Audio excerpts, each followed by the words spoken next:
Ada lagi? Apa? Ada lagi, cepat dikasih keluar, jangan nanti mengganggu saya lagi, saya mau menjelaskan. Sudah tidak ada? Oh jangan begitu, nanti ada sesi kedua begitu.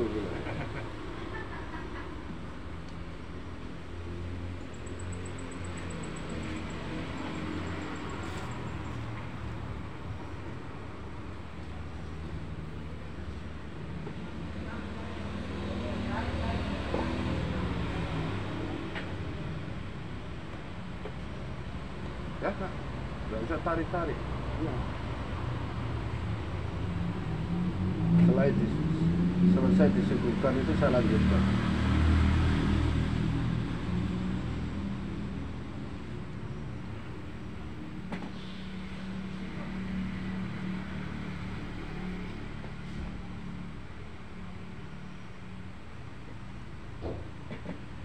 Ya, nggak usah ditarik-tarik, masih tanya lagi.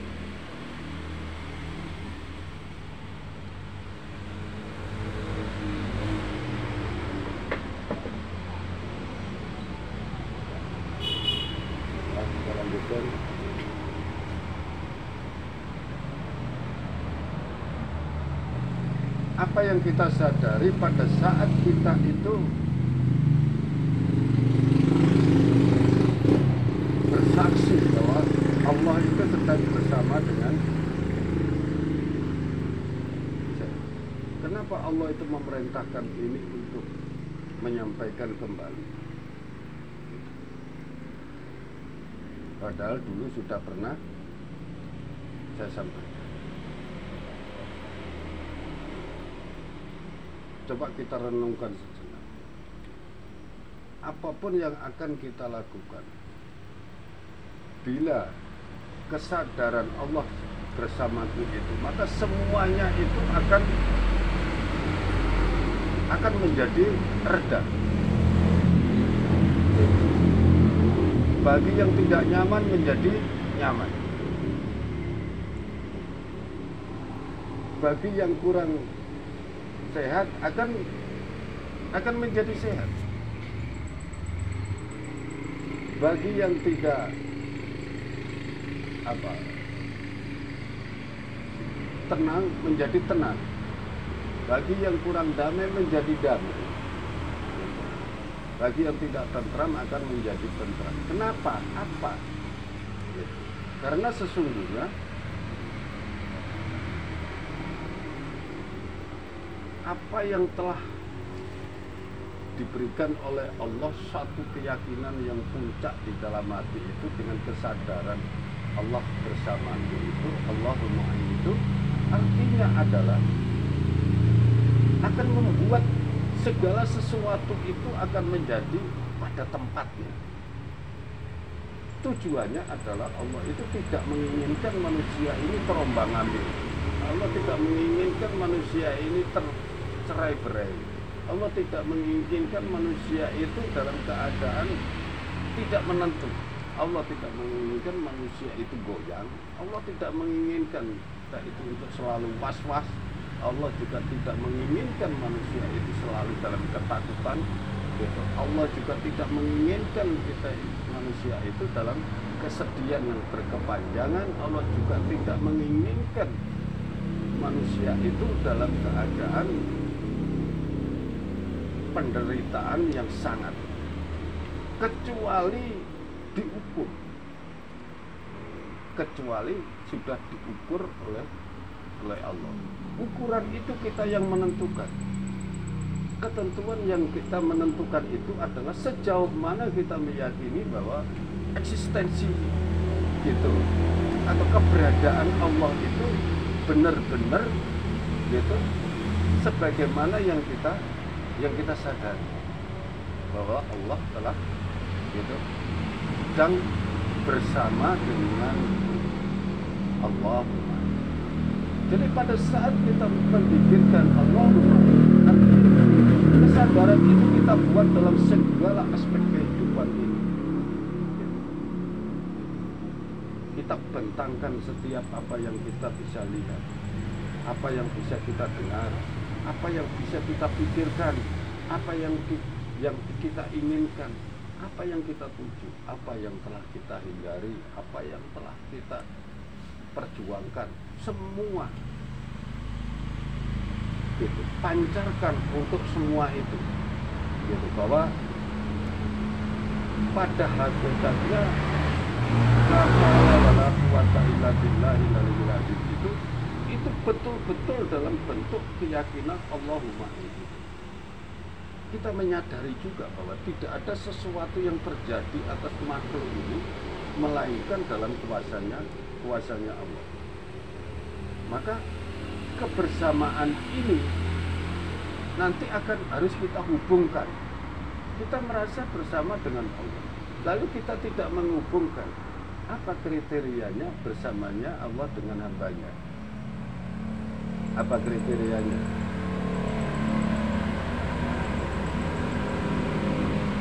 Apa? Nah, apa lagi? Jadi kriterianya itu Allah bersama hambanya, itu apa kriterianya? Harus ada dalil. Pada saat apa? Allah bersama orang-orang yang beriman. Allah bersama dengan orang-orang yang sabar. Allah bersama dengan orang-orang yang alim. Allah bersama dengan orang-orang yang mutakin. Allah bersama dengan orang-orang yang mukhlis. Jadi ada ketentuan gitu. Jadi jangan kita cuma sebatas mengucap gitu, atau hanya sebatas menyadari gitu. Lalu kita tidak mempersiapkan keyakinan, kesadaran itu untuk hidup gitu. Karena ini bisa hidup kalau memang ada medianya. Di antara medianya itu baca Quran. Apa medianya tadi yang saya katakan tadi? Apa yang harus disiapkan? Kita harus sebagai orang yang beriman. Kita harus sebagai orang yang sabar. Kita harus sebagai orang-orang yang berilmu. Kita harus sebagai orang-orang yang bertakwa. Kita harus sebagai orang-orang yang... Jadi di antaranya itu adalah sebagai bentuk perwujudan. Nah, sekarang perilakunya orang beriman itu kayak apa, perilakunya orang alim itu kayak apa, perilakunya orang sabar itu kayak apa, perilakunya orang mutakin itu, bertakwa itu kayak apa, orang yang ikhlas itu kayak apa perilakunya. Jadi jangan asyhadu an la ilaha illallah wa asyhadu anna muhammadar rasulullah sah memang itu sah.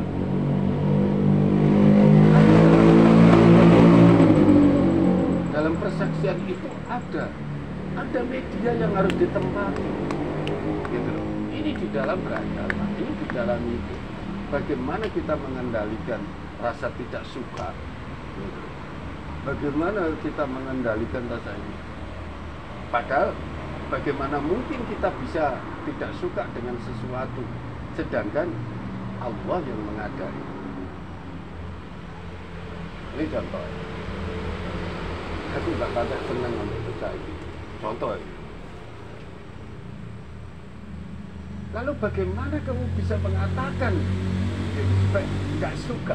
Allah yang menciptakan dia, Allah yang menempatkan dia ke sini, Allah yang mendatangkan dia ke sini.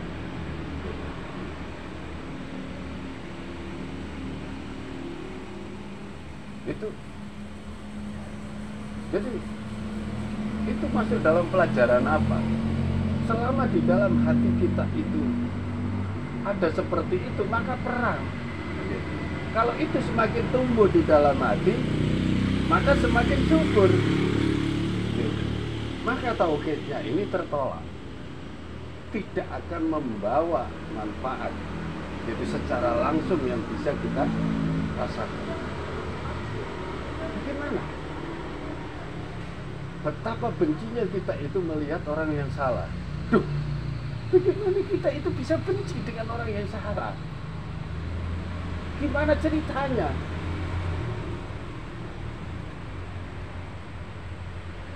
Ini pelajaran loh tentang hakikat loh. Kita tidak punya hak untuk membenci itu. Gitu. Kita tidak punya hak. Agung yang menciptakan aja masih apa? Masih memberikan kehidupan. Nah maka kalau memang itu merasa bahwa engkau adalah orang-orang yang benar gitu, maka bertahanlah dengan kebenaranmu, tapi jangan membenci dengan orang lain. Karena tidak punya hak, tidak suka, tidak usah interaksi gitu. Tapi kebencian itu adalah akan merusak hatimu gitu. Jadi berimannya rusak, sabarnya rusak, ilmunya lebih-lebih, takwanya lebih-lebih, mukhlisnya lebih. Kerusakan yang kita ciptakan sendiri itu salah satu contoh kebencian yang bukan kita. Seharusnya kenapa kita mesti pusing dengan kebencian, dengan kesalahan orang lain? Yang mestinya dipertanggungjawabkan itu kesalahan kita. Itu yang seharusnya lebih kita benci. Bersyukur bersama dengan orang yang jelek gitu. Karena ya kalau kita boleh merasa saja gitu. Boleh merasa saja, tidak boleh kita itu menganggap bahwa saya lebih baik daripada itu, jangan. Itu pun tidak boleh, tapi merasa saja gitu. Jadi supaya ternyata ada temannya gitu. Ini yang harus kita sadari. Jangan kau merasa lebih baik, belum tentu. Apalagi ada ciri-ciri orang itu mencintai orang alim. Orang itu tidak pernah mengganggu orang ibadah. Orang itu senang bergaul dengan orang-orang ini, walaupun dia itu jahil, walaupun dia itu nakal, walaupun dia itu kadang-kadang menyulitkan kita, walaupun dia tidak bisa dipercaya. Jadi tidak ada hak bagi kita itu untuk menilai seseorang itu. Serahkan itu di hadapan Allah. Jangan mengotori hati kita itu. Gitu. Orang Allah mau bersandar di dalam hatinya setiap orang kala mana tempatnya itu dipersiapkan. Gitu. Kalau tempatnya ngono iki makhluk, bagaimana ceritanya kamu bisa membenci makhluk awakmu? Ora iso gawe, ora iso nyiptakno, ora iso laporan. Awakmu dhewe aku sing nyiptakno. Sadari. Kalau kita menyadari itu, maka terhindarlah kita dari prasangka buruk. Prasangka buruk itu adalah membuat hati kita itu paling dalam kelemahan, kerusakan. Berprasangka buruk dengan orang. Satu keburukan yang luar biasa. Apalagi menuting-nuting, menuduh-nuduh, menggunjingkan, apalagi gitu. Orang itu tidak salah, diomong-omong itu gunjing-gunjingkan. Orang itu salah sekalipun kita tidak boleh menggunjing. Di dalam Al-Quran itu dijelaskan, orang yang menggunjing itu, yang masuk dalam kategori itu, kita menceritakan keburukan orang kepada orang lain, itu termasuk dalam kategori menggunjing kan? Itu masuk dalam kategori menggunjing. Bukan orang yang buruk, biasanya yang kita anu kan orang yang buruk. Itu saja dia diberikan sebuah kesalahan yang fatal bagi Allah. Sampai diumpamakan laksana memakan bangkai saudaranya sendiri. Itu yang orang yang salah, tidak boleh dihujat. Itu. Artinya apa ini? Siapkan hati kita. Gitu. Karena sebuah pernyataan Allah bersama denganku itu adalah kita sudah menyiapkan hatinya terlebih dahulu. Tempatnya sudah kita bersihkan. Dan apa? Allah kok dicampur dengan sampah? Kita nggak menempatkan kita itu enggak ini. Sudahlah. Rasa tidak puas dengan seseorang itu ada, tapi jangan dipakai sebagai hujatan, kecuali gitu. Ini mengandung pelajaran yang harus kita buka, harus kita tahu. Gitu. kita ambil sebagai pelajaran.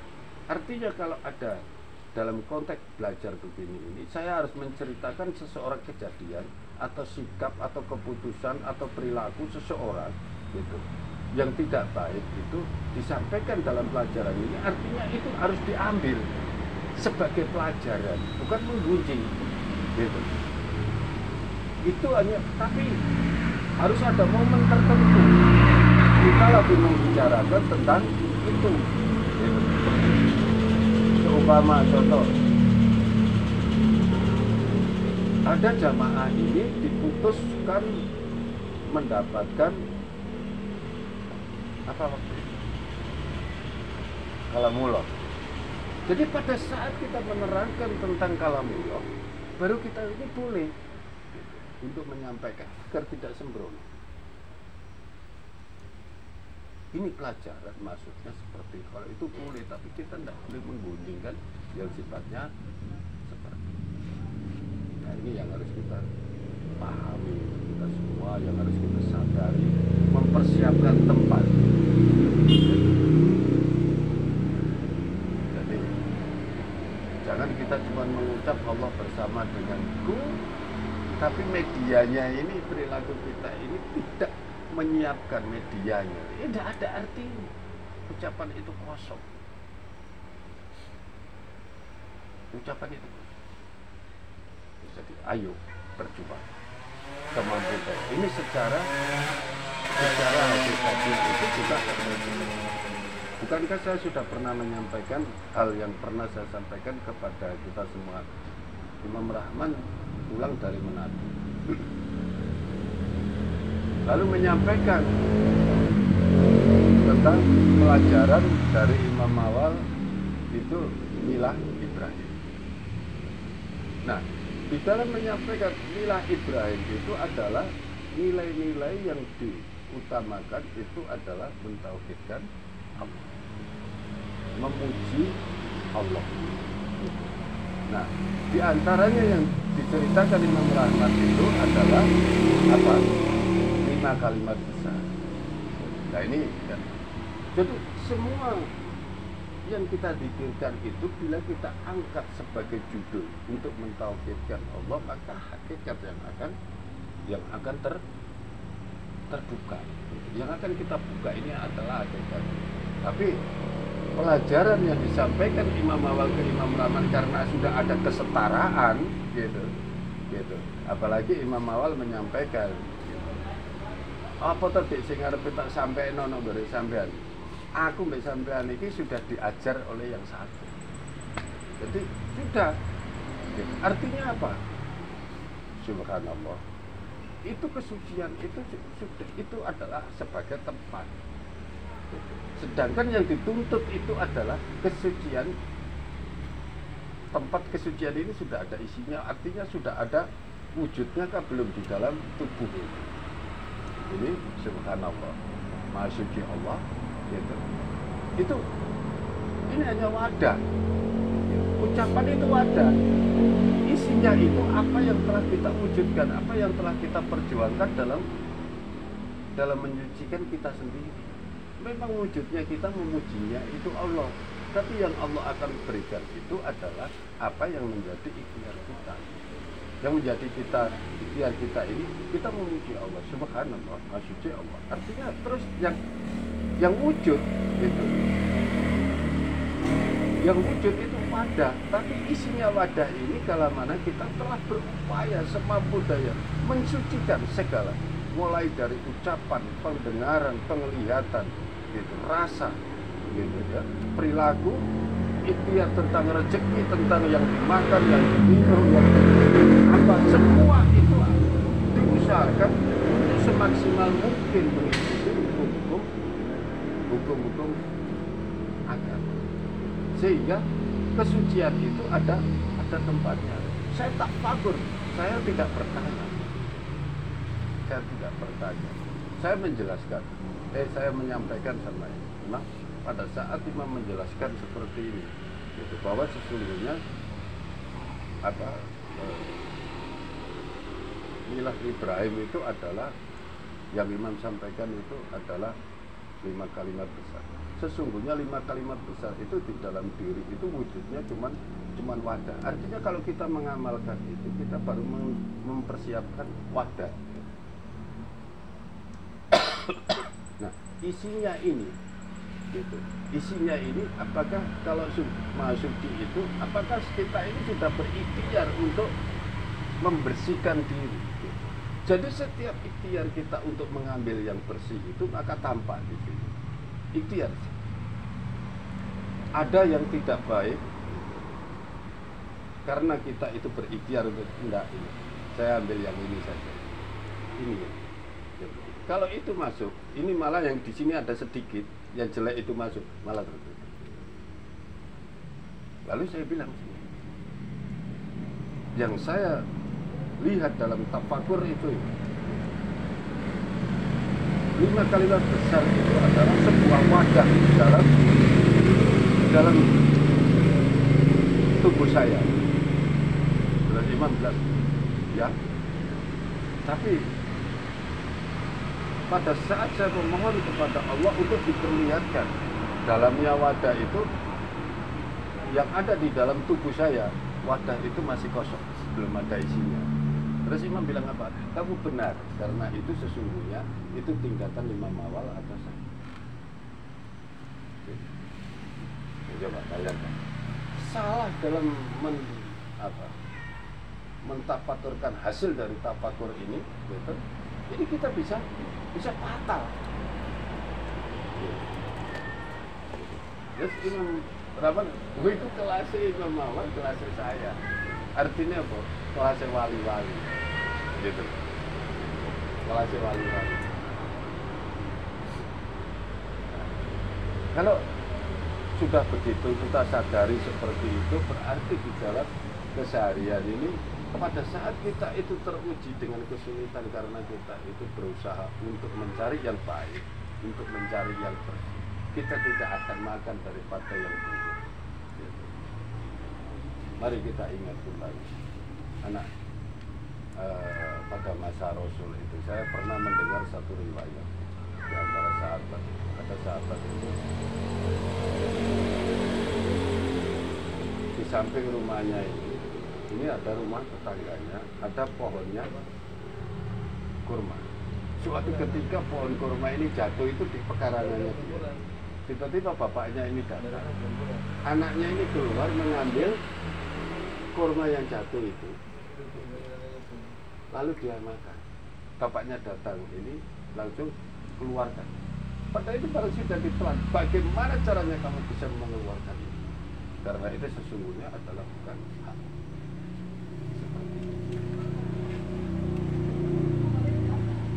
Seperti itu sebuah perjuangan untuk mewujudkan betapa Allah itu mau bersemayam di dalam hati seseorang yang menjaga kebersihan seperti itu. Nah kok kita tidak ada ikhtiar, apalagi kita menyadari saja kita nggak mempersiapkan sama sekali, karena kita juga apalagi kita tidak memikirkan, tidak menginginkan gitu. Kebersamaan Allah itu tidak menginginkan kita gitu. Terus apa yang akan kita perjuangkan di dalam hidup ini? Apa yang akan kita perjuangkan?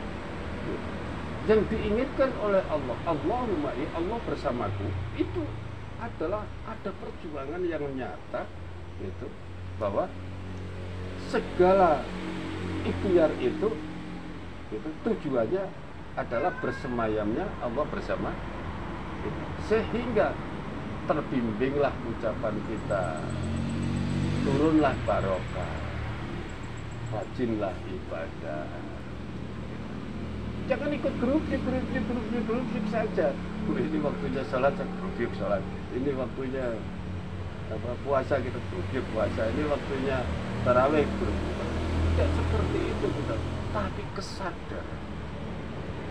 Saya tidaklah melakukan sesuatu melainkan ada tujuannya. Apakah tujuannya karena wajib saja? Jangan seperti itu. mencari tujuan dalam setiap perbuatan itu, cari yang apa?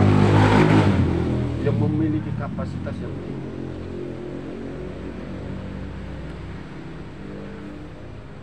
Demi tempat, demi singgasana yang ingin ditempati oleh Allah. Ngono loh, ini ikhtiar ini. Ikhtiar itu seperti bagaimana orang-orang terdahulu sampai berhari-hari, walaupun di sekelilingnya itu ada dia tidak mau menerima dari orang yang dia tidak mengerjakan sesuatu jasa.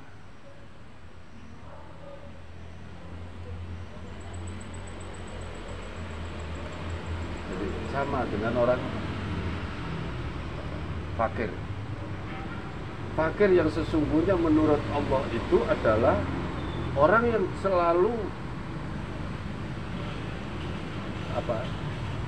mengorbankan waktunya itu, banyak mengorbankan waktunya itu untuk urusan agama. Untuk urusan agama. Orang yang selalu mengorbankan waktunya untuk urusan agama, sehingga urusannya untuk mencari rezeki itu terbatas. Nah, itu sesungguhnya yang dimaksud orang fakir itu. Nah kita ini, saya ini merasa, saya ini bukan fakir gitu, tapi saya ini memang miskin gitu. Gak punya itu bukan fakir, miskin. Karena waktu saya itu banyak saya gunakan untuk urusan-urusan saya, bukan untuk urusan Anda. Nah ini.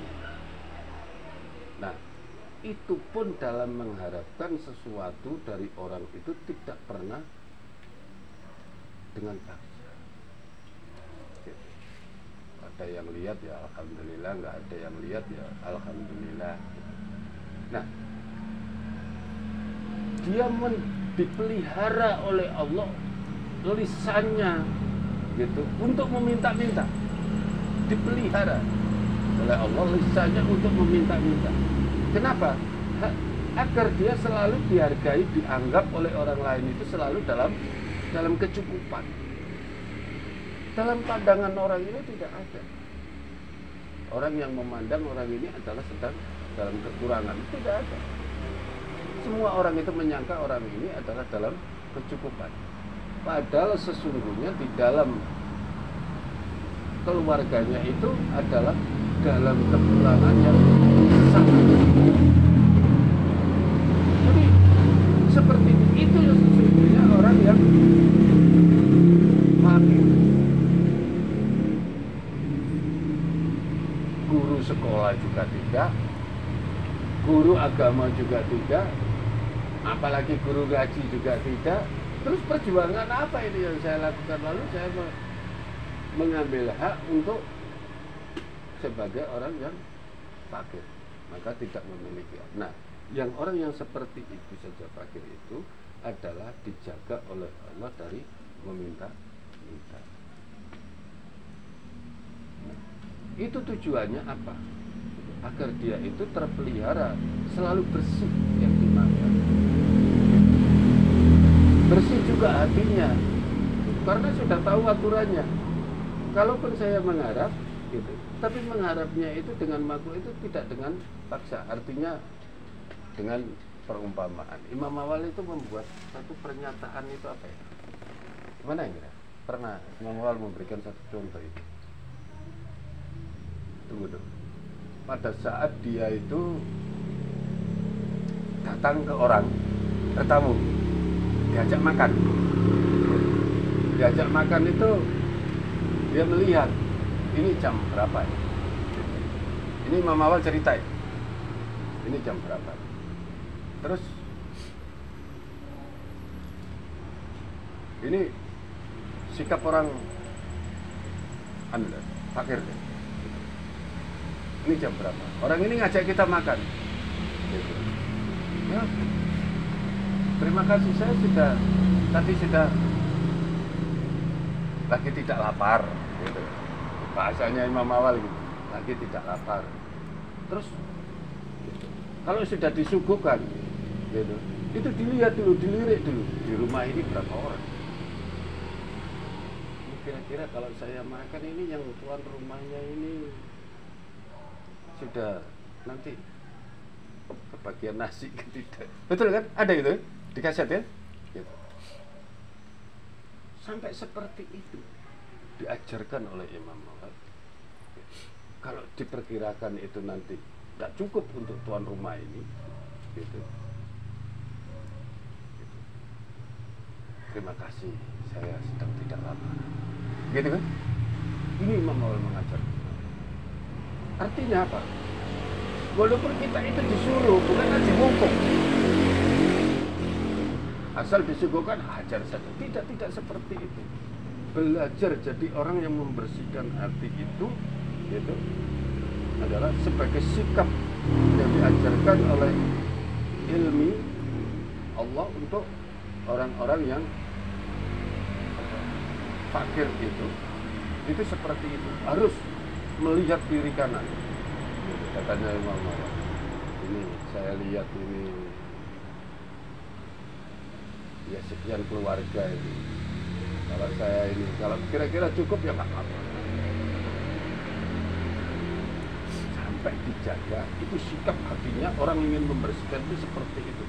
Jadi mempersiapkan, lebih mengutamakan kedudukan sandarnya Allah di dalam hati kita daripada urusan-urusan yang seperti itu. Kita bisa membayangkan itu baru sikapnya orang fakir.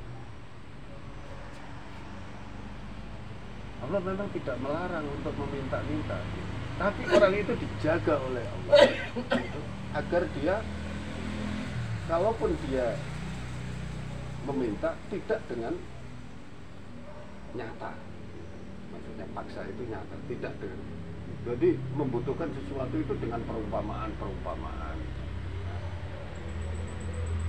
Karena dia dijaga oleh Allah dari meminta-minta.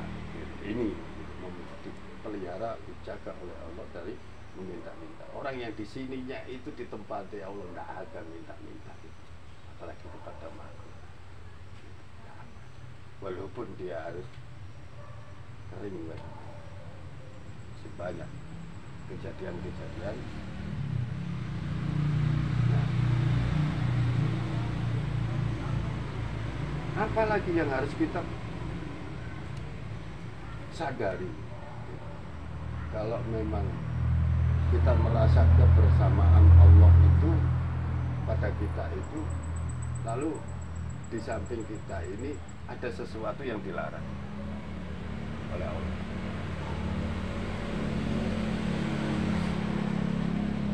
Ini kita ini mendambakan kalimat yang kita ucapkan atau kita ini bertentangan. Gitu. Kalau kita merasa apa yang diinginkan oleh Allah, jam 3 itu tunggu dulu 1 jam lagi, jam 4 lebih 18 ini sudah subuh. Kalau saya tidur sekarang jelas saya tidak. Lalu saya gunakan untuk apa? Ambil dalil. Sungguh orang yang berdiri di tengah malam itu, apalagi di menjelang fajar, 2 rakaat berdiri gitu, menjelang fajar itu, Allah lebih sukai daripada dunia ini, bumi ini beserta isi. Ambil dalil itu. Ini untuk apa? Maksudnya pada saat siang hari ini kita belum bisa memenuhi semua itu karena banyak toleransi, banyak kebijaksanaan atau pertimbangan. Nah, pada saat itu enggak. Gitu. Pertimbangan apa? Lihat anak, lihat keluarga orang lain sudah pada tidur, mandi. Karena kalau jam-jam segitu, kalau bangun tidak mandi, pasti tidak akan bisa konsen yang tenang. Saya berani bertaruh karena sudah ujian ini bermacam-macam. gitu. Keadaan jiwa ini bermacam-macam. Bangun tidur jam 3 kok langsung sholat, ini dibawa oleh apa, gelombang tidur tadi itu, ini tidak menentu. Tapi kalau kita mandi gitu. Mandi jam 2, jam 3 itu dianjurkan, bukan dilarang. Tidak ada dokter yang melarang itu kalau sudah jam. Yang dilarang itu adalah pada waktu pas maghrib dengan apa, jam berapa gitu. Kalau sudah lewat dari itu tidak jadi. Nah, makanya mandi itu segar sekali. Nah, dulu istrinya Imam Arifin ini dulu waktu masih jadi anak saya. Jadi kalau dengar dia di kamar sebelah, kalau dengar saya mandi jam 11, jam 1, jam 2 begitu, dia bangun juga ikut mandi juga ikut sholat juga. Nah, pada saat itulah kita itu tenang, tentram. Artinya ada waktu yang kita sediakan yang benar-benar gitu, kita itu ingin gitu, apa ya, membuat satu keinginan untuk bersemayamnya kebersamaan dengan Allah. Jadi ada ikhtiar gitu. Kapan? Hanya waktu itu Allah menjelaskan. Allah itu yang bikin hatinya setiap manusia. Allah yang membuat penolakannya dari nafsu. Allah juga yang membuat pertimbangan lewat akal. Artinya di luar daripada 3/4 malam terakhir itu masih banyak pertimbangan. Tapi kalau pada saat itu sore kita ini memikir utang apa segala macam. Tapi kalau sudah bangun sudah begini, lupakan dah. Saya pasrah sama Allah. Pada saat itulah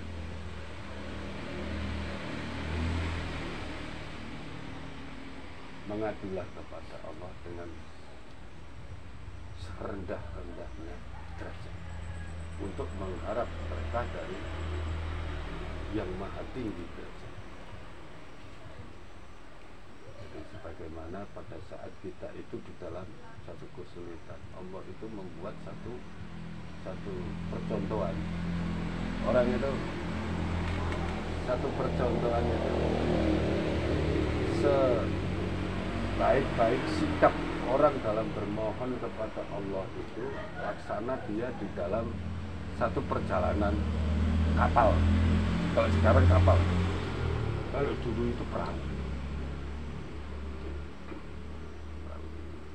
Sedang dihantam oleh badai, gelombang yang sangat tinggi, terbalik-balikan. Nah, pada saat itu kira-kira kita minta tolong sama Allah itu kira-kira serius ke tidak kira-kira? Seriusnya kayak apa? Pada saat antara hidup dan mati itu kayak apa sikap kita kepada Allah? Nah, Allah hanya melihat keadaan jiwanya pada saat itu. Dia benar-benar bersandar kepada Allah. Lalu Allah mengabulkan. Gitu. Ternyata Allah mengajar caranya kayak jaluk karena aku itu ini lah. Maksudnya itu gitu. Mau mengharap dari Allah itu seperti ini. Sebagaimana orang yang dalam kesulitan, dalam bencana yang besar. Kapal itu seperti itu, sehingga dia meminta sepenuh daya. Nah, seharusnya seperti itu pula kita melakukan sehari-hari. Nah, untuk bisa seperti itu ya mandi dulu, apa dulu, sehingga bisa muncullah sebuah tangisan bahagia. Kalau hatinya saja tidak pernah nangis, kalau hati yang mati itu tidak akan tersentuh oleh air mata, itu tidak akan mengalir. Walaupun kita sudah sepenuh daya, walaupun kita itu teriak-teriak bagaimana. Ukuran hati hidup itu adalah tanpa kita sadari adalah air mata itu keluar tanpa kita sadari pada saat kita memikirkan sesuatu kebaikan Allah, perbuatan Allah.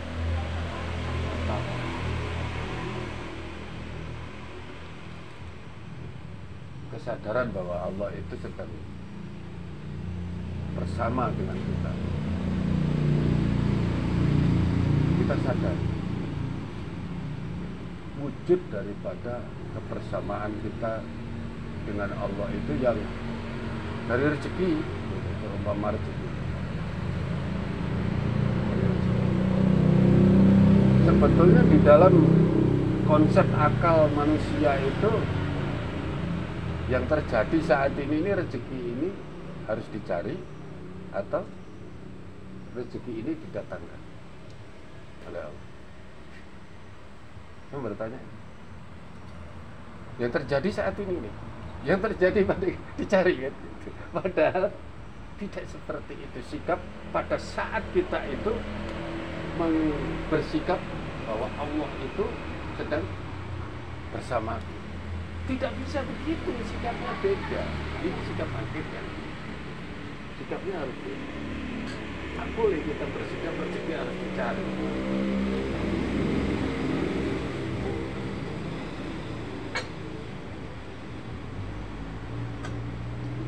Jadi kita harus bersikap bahwa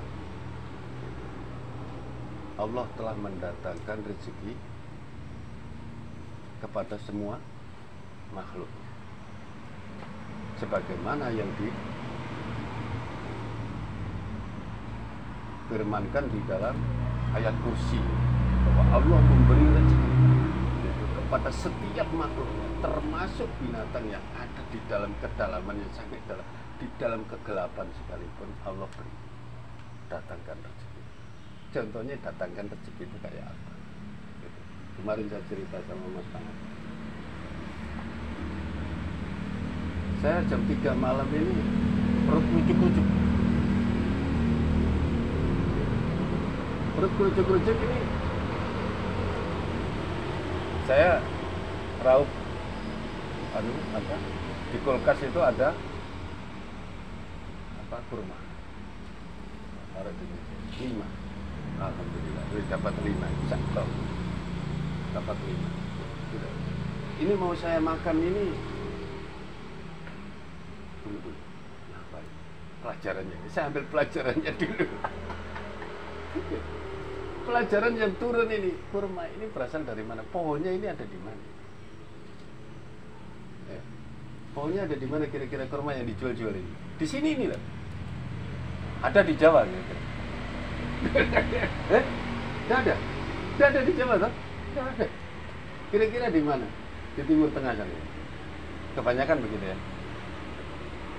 Coba kita bayangkan bahwa kebenaran bahwa Allah itu memanci rezeki, mendatangkan rezeki, ditumbuhkan buah di sana, lalu dibawa dari sana itu ke sini. Naik apa ini? Sampai di sini, ke Jawa dulu, bukan langsung ke sini. Ke Jawa dulu, dari Jawa ke sini. Sampai di sini dan ini seperti pikir oleh saya. Ini menunjukkan bahwa Allah itu telah mendatangkan rezeki.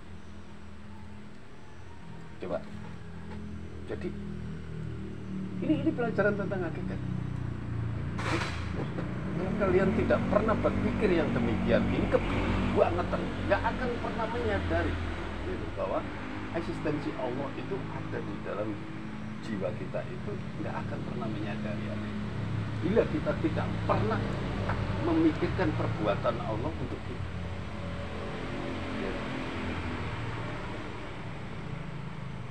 Contoh lagi, ini malam itu penuh dengan contoh saya. Menunggu sampai waktu 1 jam lebih itu penuh dengan pertemuan. Sampai terpikir, janin ini di dalam kandungan. Siapa yang kasih makan? Siapa yang datangkan makanan di situ? Dia mau ke situ bisa cari-cari. Tunggu saya tak lari-lari. Bisa nggak kira-kira? Allah kasih jalan melalui plasenta. Ini plasenta ya? Apa waktu itu? Apa namanya ini? Besar itu. Lewat itu toh makannya toh? Dikirim makanan dari situ. Nah, dari dalam situ. Ini didatangkan atau dicari? Ayo kita pikirkan perbuatan Allah. Ini benar-benar ini malam. Kita bahas satu saja. Allahumma. Sebuah pernyataan yang kita katakan bahwa setiap saat Allah bersama kita. Ini yang anakku ini masih kecil, baru mulai SD. Saya suruh pikir setiap hari ini 1000 kali. Baru ada 3 amalan itu kan. Allahumma Allahu syahidi, Allahu nadirun ilai. Ketiga itu masing-masing itu 1000. Walau alam nanti jadinya anak saya apa, tapi saya jelaskan maksudnya itu. Sadarilah bahwa Allah itu selalu bersama dengan ini yang Allah syahidi. Mungkin nanti majelis berikutnya Allahu nadirun ilayya itu nanti majelis, karena tidak mungkin saya harus mengajarkan ini detail. Ini contoh bahwa Allah itu, supaya Allah itu selalu disebut, bukti bahwa kita itu mencintai Allah itu selalu ada dalam pikiran kita. Kalau Allah itu tidak pernah kita ingat, lalu bagaimana ada tempat di sini? Bukti bahwa adanya cinta itu, gitu, kita selalu mengingat. Apa sih diingat? Perbuatan sing piye? Ayo. Lanjut, saya ingat lagi. Kalau dia sudah lahir, dikasih jalan lagi. Lewat air susu.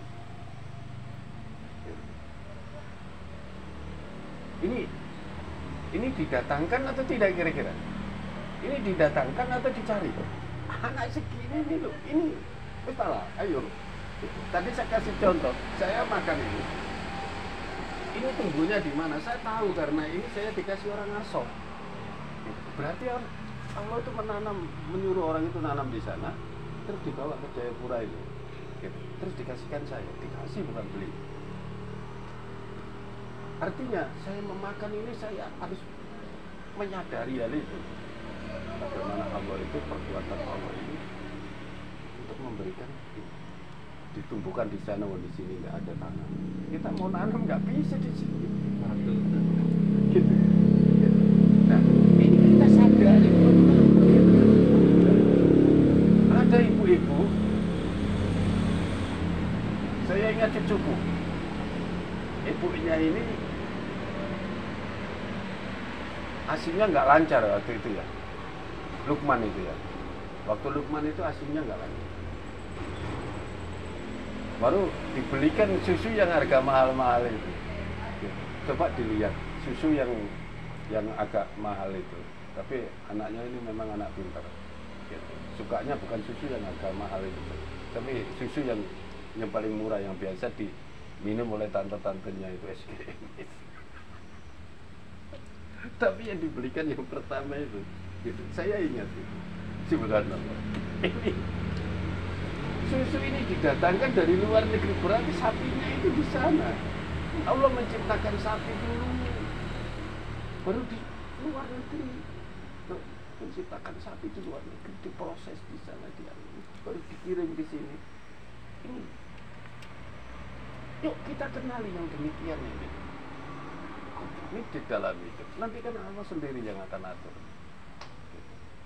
Kan mau berikut. Yang begini ini, ikhtiar itu urusan lain. Ikhtiar itu kan karena ingin memenuhi keinginan kita. Gitu. Keinginan kita, ikhtiar itu kan keinginan kita. Ini di luar daripada itu, tapi saya ingin menyampaikan bukti bahwa Allah itu mendatangkan. Bukti bahwa Allah mendatangkan. Makanan-makanan kita buang kadang-kadang teko luar negeri, China, Australia, daging saja dari Australia. Coba kita pikirkan semua bahwa ini semua adalah rencana Allah. Rencana Allah untuk membagi rezeki kepada siapa yang ikhlas melalui jalan-jalannya seperti ini. Nah, kalau kita yang kecukupan seperti ini, baru kita tidak pernah memikirkan proses terjadinya sesuatu yang demikian ini.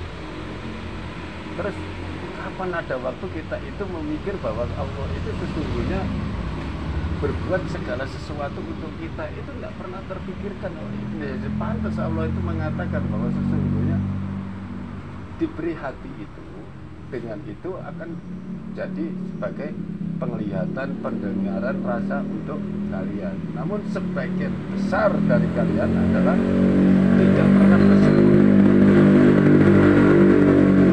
Sedikit sekali di antara kalian itu bersyukur.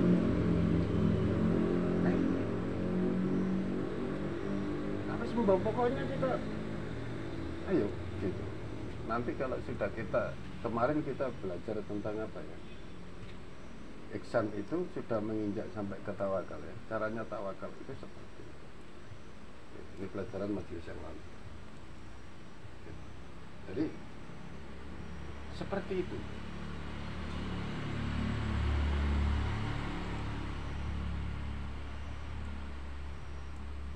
Sudah. Percontohannya tentang bukti bahwa Allah itu mendatangkan, rezeki itu didatangkan. Ini kalau ada wit ini pas ini, tapi wit pas gak ada. Kalau ada wit ini saya bisa mainkan dia. Maksudnya dia punya sepatu itu bikinan luar negeri gitu. Harganya di situ tertera 16 juta. Ini kalau kita lihat di internet itu sepatu yang dipakai itu harganya 16 juta.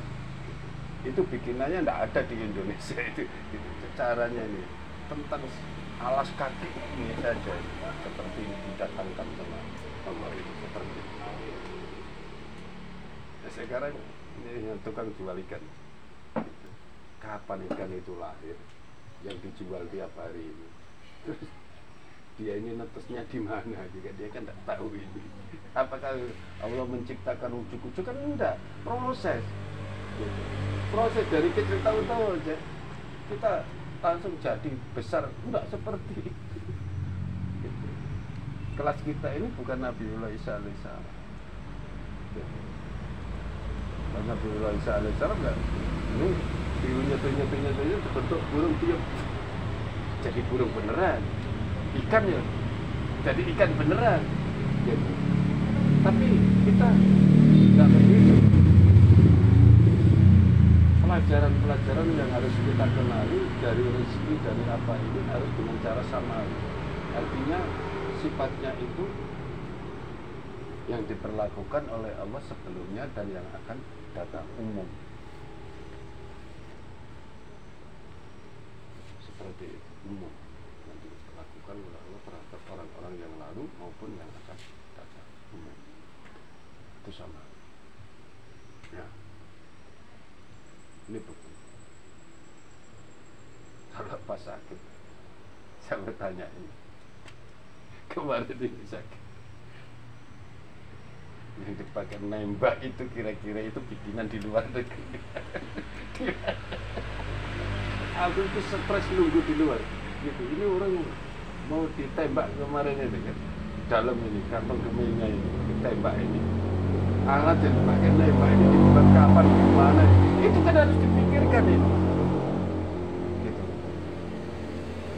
Setelah selesai itu los.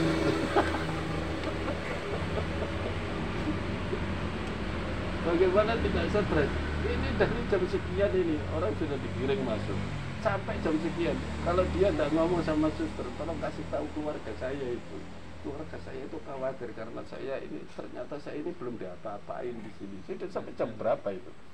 Padahal perkiraan saya cuma 1/4 atau paling lama 20 menit perkiraan saya penanganan itu. Ini sudah berjam-jam di situ. Ya, dia ngomong sama suster, kasih tahu susternya ke kita bahwa kita belum ditangani. Nggak boleh pegang HP ya? Nggak boleh, sudah pakai anak-anak pegang HP. Takut khawatir. Ya udah, katanya kita mengerti. Tahu-tahu sudah petunjuk keluarga. Tapi ya kita awasi. Terus karena kan saya lihat itu dokternya. Gitu. Dokternya sudah keluar ini berarti sudah. Ternyata sudah dapat 1 orang lagi dokternya keluar, cuman dia Dia sekolahnya saja pasti sekolahnya di luar negeri. Mungkin spesialisnya itu ya tidak mungkin sih. Spesialis. Nah, begitu. Bagaimana kita itu setiap keadaan itu kita hadirkan perbuatan Allah ini kita ingat. Allah. Jadi bukan cuma Al-Quran itu as-sifat. Ternyata gitu, Allah menciptakan sesuatu untuk tumbuh sebuah tumbuhan itu dipadukan terus jadi satu alat untuk dipikir. Ternyata perbuatan Allah itu maha merencanakan. Iya, memang itu yang paling penting.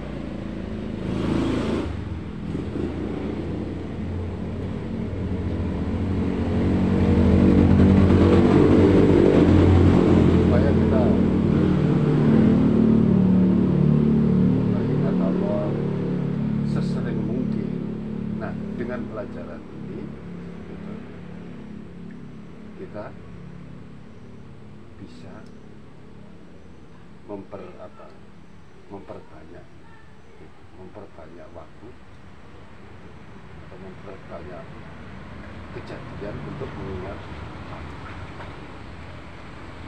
ini baru.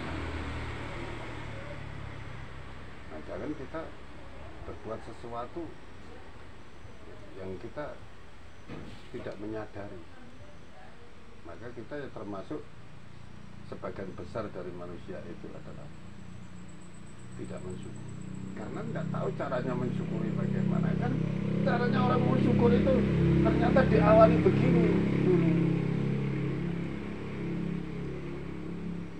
Allah memberikan satu kata, Allahumma, itu untuk diucapkan makhluknya yang namanya manusia. Setelah itu apa sih arti ini yang ada di dalam ini? Oh gitu. Allah bersamanya Allah itu gimana? Ternyata ambil ayat yang lain, ayat yang lain. Oh, Allah bersama orang yang sabar, Allah bersama orang yang beriman, Allah bersama dengan orang alim, Allah bersama dengan orang mutakin, Allah bersama dengan orang beriman. Ternyata seperti itu. Oh, berarti saya harus begini. Untuk bisa sabar itu kayak apa? Untuk bisa beriman kayak apa? Untuk bisa. Oh, ternyata semua ini, rentetan ini adalah satu tahapan-tahapan atau proses gitu untuk menyiapkan media di dalam, sehingga ada eksistensinya itu ada. Sehingga kalau meminta gitu ya setidak-tidaknya Allah itu menunjukkan bukti. Pernah meminta sesuatu yang saat itu meminta beberapa menit, beberapa detik itu Allah kabulkan. Itu menunjukkan bahwa ada bukti bahwa kedekatan Allah itu ada. Jadi nggak usah pakai telepon gitu, cari kontaknya atau cari nomornya, cari tetangga minta nomornya si Asim di sini. Nggak pakai proses seperti itu. Mau bersama. Biasa kalau mau berjalan. Ya ini kan ikhtiar. Kan nggak mungkin Allah itu membukakan semua nabi saja tidak diperlakukan oleh Allah seperti itu. Artinya apa? Supaya orang itu semakin banyak untuk menggali pelajaran-pelajaran tentang perbuatan Allah atas setiap makhluk. Jadi bukan untuk dirinya sendiri yang harus dibaca, untuk orang lain juga yang berhubungan dengan orang lain. Kenapa Allah itu menciptakan berpasang-pasangan, berbeda-beda? Berbeda ini jangan cuman dianalogikan gitu, besar kecil. Beda ini termasuk tabiatnya ini berbeda. Saya suatu ketika mendengar sebuah cerita sahabat Nabi yang siapa? Nuaim. Ya itu bagaimana Nuaim itu orang kurang ajar. Saking dia itu kepinginnya dekat dengan Nabi itu harus punya alasan. Kalau dia dalam keadaan sadar begini, dia tidak akan bisa dekat dengan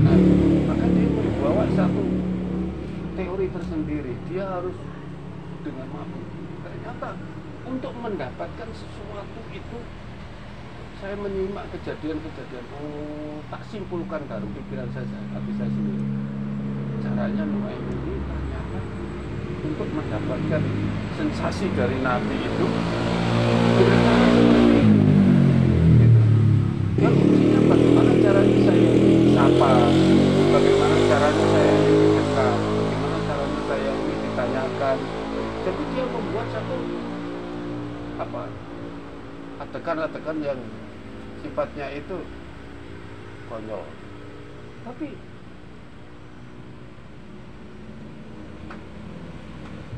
Rasul itu senang kan? Bagaimana Rasul mau menolak? Gitu. Yang ada dalam ucapannya itu sesuai dengan yang difirmankan oleh bahwa dia memang benar-benar mencintai. Dia sedang bilang mencintai itu bagaimana? Karena cintanya itu saja. Karena cintanya. Padahal kalau dilihat dengan kelakuannya itu, tipu dayanya dan lain-lain itu, wes nggak umum. Kalau orang-orang di sini ini mungkin, sahabat saat itu sudah mau black. Di sini juga mungkin seperti itu. Tapi untungnya itu Rasul itu menerima gaibnya, bahwa sesungguhnya dia itu adalah mencintai engkau ya Muhammad. Jadi ya dipegang cuma cintanya itu saja, tidak dimarah karena dia caranya seperti itu. Jadi kita hanya harus belajar. Dulu saya tukang mabuk, iya. Apakah sekarang kalau ada orang mabuk kita mesti benci? Ingat, dulu saya juga begitu, Mas. Dalam hati ini, saya ini masalah sudah diampuni sepenuhnya sama Allah atau belum itu urusan nanti. Tapi setidak-tidaknya kita ini sudah memahami bahwa kita ini pernah mengalami seperti itu. Pasti waktu itu juga ada orang yang bersikap kalau saya itu gak suka gitu, berarti orang dulu itu menanamkan saya memberi dosa kepada orang itu karena orang itu sedang benci kepada saya. Begitu saya tidak menanamkan satu kebencian gitu kepada orang itu, berarti orang itu dibatalkan dosanya. Karena dulu kan saya lama gitu. Ngerti ya saya masih. Pada saat saya pemabuk dulu, pasti banyak orang nggak suka, pasti banyak orang benci. Kebenciannya terhadap orang mabuk itu kan dia dosa, membenci pada saat itu. Kebenciannya terhadap saya itu kan dia mendapatkan dosa. Nah, agar dia ini tidak mendapatkan dosa, tidak dihitung oleh Allah dosanya. Pada saat sekarang ini saya melihat saya tidak menaruh satu kebencian kepada orang yang sedang mabuk. Ini loh ikhtiar bertahap. Nggak pernah benci, malah kalau bisa saya menghindar ketemu gitu. Tidak ketemu pun ya alhamdulillah selama ini dijaga sama Allah. Kalaupun ada ya wajar, masih dalam kewajaran. Berapa kali di sini terbukti mabuk mulai saya macam-macam di sini, saya ini ketemu sampai. Nah, yang seperti itu sebetulnya kalau bisa itu jangan. Kejadian dulu waktu lagi tahun berapa 2001 lebih, mungkin sudah 2000 berapa, masih rumah di sana, mungkin 2003, pasti ribut-ribut itulah, mau MN1 yang bawa jerigen bakar-bakar, mau bakar. Saya keluar dengan Imam Prawoto dari Mamsum, belakang kan metu keluar begini ke jalan. Sekarang di Mega itu, Megawati. Nah itu di situ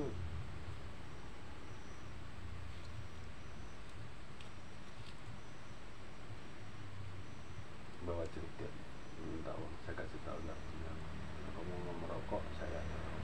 kalau warga. Mari.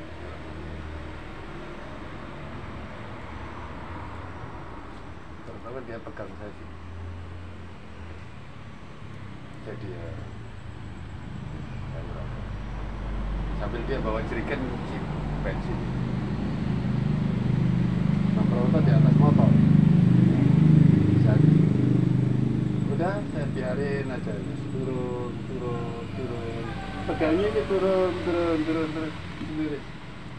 Terakhir sampai di kaki. Allah sampai buat seperti itu. Terakhir cium kan? Sudah, empat. Sudah tahu kan? Saya tidak punya uang. Ya, Bapak, saya minta maaf. Kamu tidak tahu. Kalau kamu rokok, saya tidak berpaksa. Sudah ya, jangan bikin keributan di sini. Ini saudaranya Bapak semua. Itulah. Ternyata yang motor itu bawa motor itu dari Waena sampai di rumah sini, sampai polsek itu. Begitu motor dia berhenti, dia baru ngomong sampai di sini. Kok bisa seperti itu? Loh, sampai itu dari sana tadi itu mikir. Bisa tuh ada kejadian itu. Aku selalu aku. Tak bisa mikir. Ini jam 1 kan jam berapa? Saya di sana berarti mungkin masih 2003.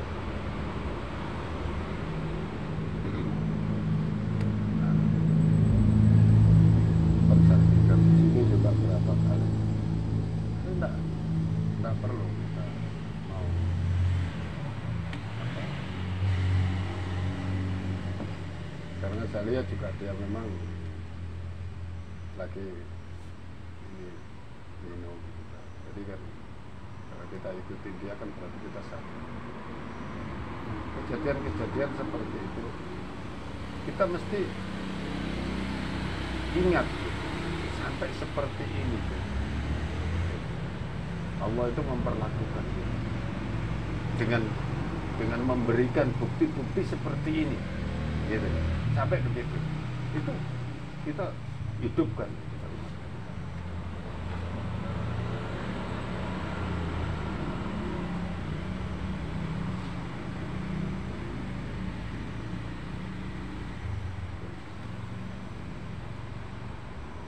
supaya kita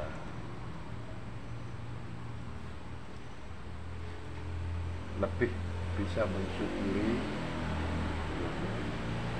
apa perbuatan Allah, sekaligus kita itu mentauhidkan Allah. Ini pelajaran tentang tauhid.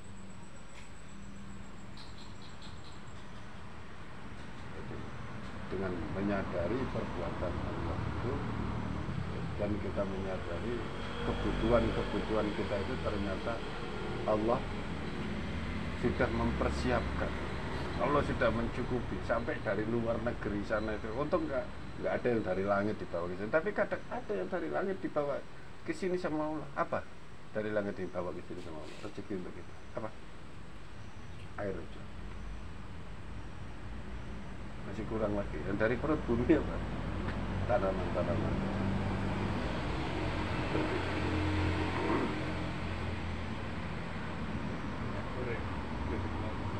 Proses berapa lama? Bumi yang mati, kering, kasih hujan, gembur, tumbuhan, proses sampai mesin begini. Jadi untuk menjadi mesin pemeras apa itu prosesnya itu dari apa? Semua itu Allah. Sadarilah. Ternyata kita ini hidup dalam rencana yang sangat-sangat luar biasa, yang kita tanpa menyadari.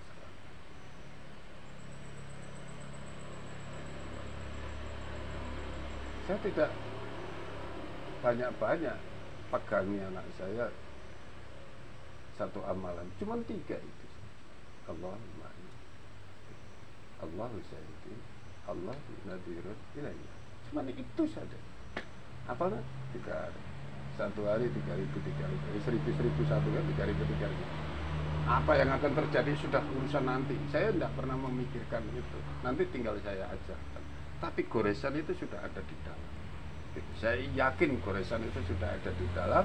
Jadi nanti mau tak isi bagaimana itu urusan nanti kalau sesuai dengan ukurannya dia. Gitu.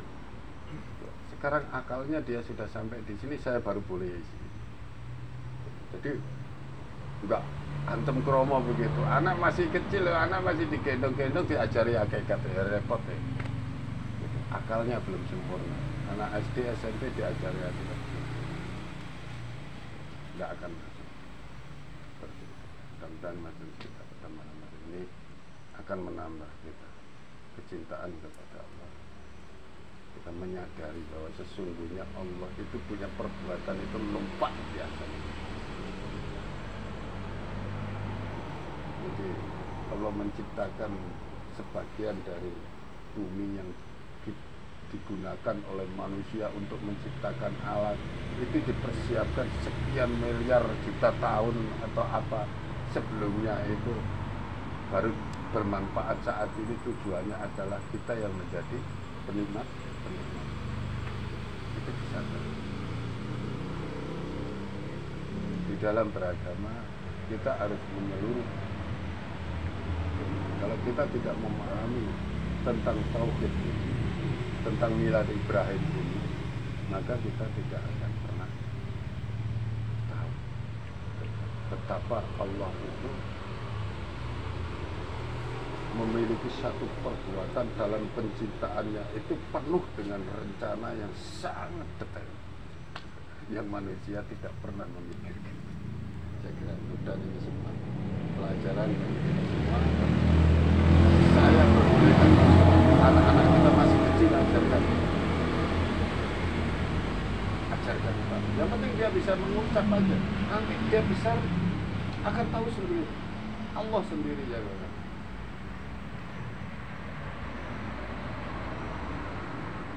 Demikian.